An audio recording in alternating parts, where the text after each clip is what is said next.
یونس علیہ السلام آپ نے یہ دعا سنی ہوئی ہے کہ لا الہ الا انت سبحانک انی کنت من الظالمین۔ اللہ کا نبی ہے، پیغمبر ہے، گناہوں سے معصوم ہے، لیکن پھر بھی اپنے کریم رب کے بارگاہ میں استغفار کر رہا ہے کہ انی کنت من الظالمین، کہ میرے رب اگر تو نے میرے اوپر رحم نہ کیا تو میں حد سے بڑھنے والوں میں سے ہوں۔ جناب آدم علیہ السلام اللہ کے نبی ہیں، استغفار کیا، اور یہاں تک کہ جس محبوب کے لیے اللہ نے اپنا رب ہونا ظاہر کیا، جو ساری کائنات کا محبوب ہے، کہ کائنات کا ذرہ ذرہ جس محبوب سے محبت بھی کرتا ہے اور جس محبوب کی ذات پر کائنات کا ذرہ ذرہ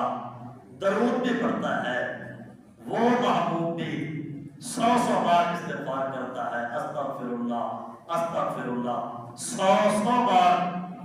اللہ کی بارگاہ میں استغفار کرتا ہے۔ تو صحابہ نے پوچھا کہ یا رسول اللہ صلی اللہ علیہ وسلم، آپ تو اللہ کے محبوب ہیں، آپ کے لیے تو رب نے کائنات سجائی، آپ اللہ کے محبوب، گناہوں سے پاک، اللہ کے محبوب، کائنات کے محبوب حضور، آپ 100 بار استغفار کرتے ہیں۔ تو رحمت عالم صلی اللہ علیہ وآلہ وسلم نے فرمایا کہ ہاں، میں اپنے رب کا شکر گزار بندہ بننا چاہتا ہوں۔ تو انبیاء کرام علیہم السلام وہ گناہوں سے معصوم، لیکن پھر بھی استغفار، اور ہماری صورتحال کیا ہے؟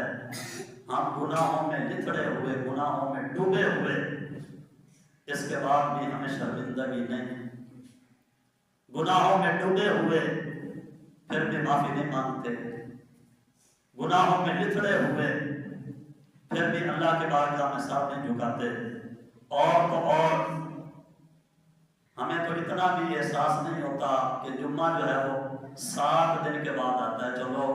بندہ رب کے دروازے پہ 7ویں دن جا کے تو معافی مانگ لے۔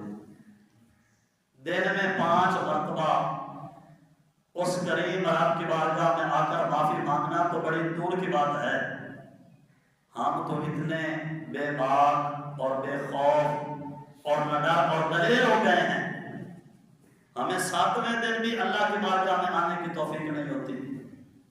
جمعے والے دن بھی ہم اپنے رب کی بارگاہ میں آ کر معافی مانگنے کے لیے تیار نہیں ہیں۔ گناہوں میں لتڑے ہوئے،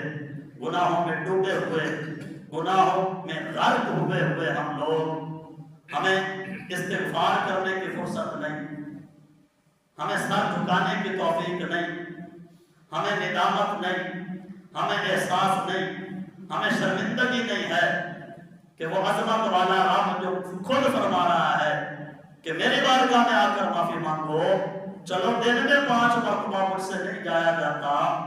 تو میرا اتنا تو حق بنتا ہے کہ جمعے کے جمعے آپ کے دروازے پہ آ کے معافی مانگ لوں۔ حضرت سفیان ثوری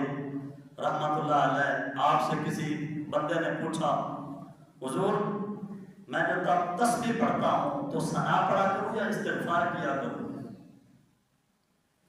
تو آپ نے فرمایا کہ استغفار، ثنا یہ بھی بڑی عبادت ہے، یسبح للہ ما فی السماوات و ما فی الارض، فرمایا کہ اللہ کی تسبیح زمین بھی کرتی ہے، آسمان بھی کرتا ہے،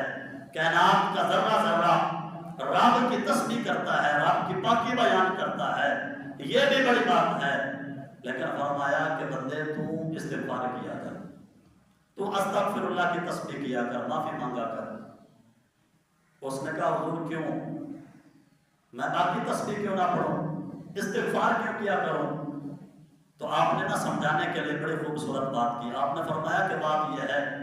کہ جب کپڑا گندا ہو جائے تو پھر اس کو دھونے کی ضرورت ہوتی ہے، اس کو خوشبو لگانے کی ضرورت نہیں ہوتی۔ فرمایا پہلے معافی مانگو، استغفار کرو، جب تمہارا دل پاک ہو جائے گا، جب گناہوں سے نفرت ہونے لگے گی،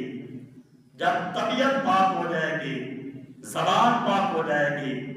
دل پاک ہو جائے گا، آنکھیں پاک ہو جائیں گی، جب تمہارا جسم پاک صاف ستھرا ہو جائے گا،